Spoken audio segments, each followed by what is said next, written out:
Ito guys, installation of horizontal and vertical bars for RC wall.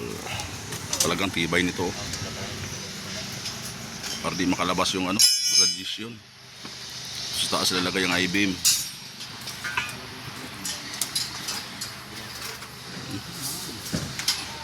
Ang hollow block dito sa labas lang. Ito lahat nakapalibot talaga yung buhos ito lahat tindi.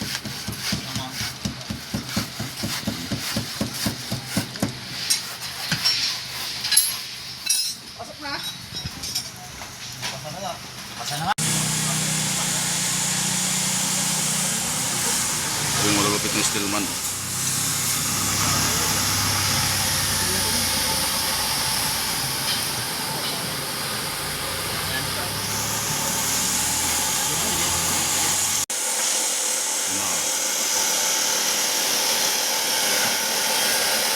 Dalawang araw na lang ubusan na ito.